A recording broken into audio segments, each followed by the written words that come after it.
আজকে হঠাৎ করে অনুকূল ঠাকুরের মন্দিরে গেলাম। হাই গাইস, এই দিনটা ছিল 13 ফেব্রুয়ারি 2026 তারিখ। এই দিনকারে সকালে যখন ঘুম থেকে উঠি তখন হঠাৎ করে আমার ইচ্ছা হয় যে যাই আজকে অনুকূল ঠাকুর মন্দির থেকে একটু ঘুরে আসবো। কোনো তো কাজ বাজ নেই, ঘর থেকে বোর হয়ে যাবো, তো যেমন ভাবনা তেমন কাজ। দুপুরের দিকে খাওয়া দাওয়া করে একটু রেস্ট নিয়ে আমরা রেডি হয়ে, দেখতে পাচ্ছ, বেরিয়ে পড়েছি। যাচ্ছি আমি অনুকূল ঠাকুর মন্দির। এবং যারা আমার ডেলি ব্লগ দেখো তারা খুব ভালো করেই জানো যে আমি অনুকূল ঠাকুরের দীক্ষিত। এবং আমরা আগে ছোটোবেলায় খুব আমি যেতাম মন্দিরে, তখন ঠাম্মি আর পিপির সাথে যেতাম। এখন আমার ঠাম্মিরও বয়স হয়েছে, উনি আসতে পারেন না। পিপিরও মাঝে সাঝে শরীরটা খারাপ থাকে, তাই পিপিও আসতে পারে না। তো তাই জন্য আমি একা একা যাই মাঝে সাঝে।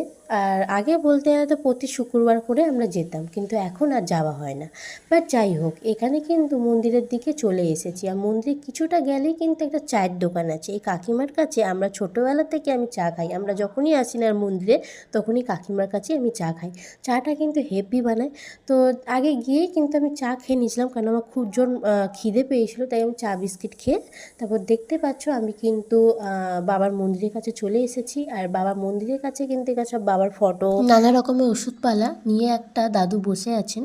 তো যাই হোক, আমি কিন্তু মন্দিরে চলে এসেছি। এসে কিন্তু ফার্স্টে প্রার্থনা হয়ে গেছিলো। প্রার্থনা হওয়ার পর তারপর বাবার কিছু আলোচনা হয় ঠাকুরের। তারপরে এখানে গান টান হচ্ছিলো, আর গানগুলো কিন্তু বলতে গেলে খুব ভালো লেগেছে আমার। তারপরে গান টান হয়ে যাওয়ার পরে এখানে সব প্রসাদ দেওয়া হচ্ছে সবাইকে। তাই আমি ভাবলাম যাই বাবাকে আগে দর্শন করে আসি। তাই এটা হলো আমাদের বড় বাবা, এটা বড় মা, এটা হচ্ছেন বদ্দা, আর এটা হচ্ছে আচার্য। তো তোমরা কারা কারা অনুকূল ঠাকুর দীক্ষিত আছো অবশ্যই তারা আমাকে কমেন্ট করো। তারপর আমি এখানে প্রসাদ নিয়ে চলে গেছিলাম আমি 14 নম্বরে ওখানে একটা ফোনের দোকানে, কারণ ওখান থেকে গিয়ে আমার স্ক্রিন গার্ডটা ফোনের চেঞ্জ করা ছিল। স্ক্রিন গার্ডটা চেঞ্জ করে আমি চলে গেছিলাম একটা কচুরি দোকানে। ওখানে কচুরি খেয়ে বড় বাবার কাছে গিয়ে কিছুক্ষণ থেকে তার বাড়ি চলে গেছি। যাই হোক না, চলো আজকে মতো মিনি ব্লগটা এখানে শেষ করছি। ভালো লাগে লাইক কমেন্ট সাবস্ক্রাইব।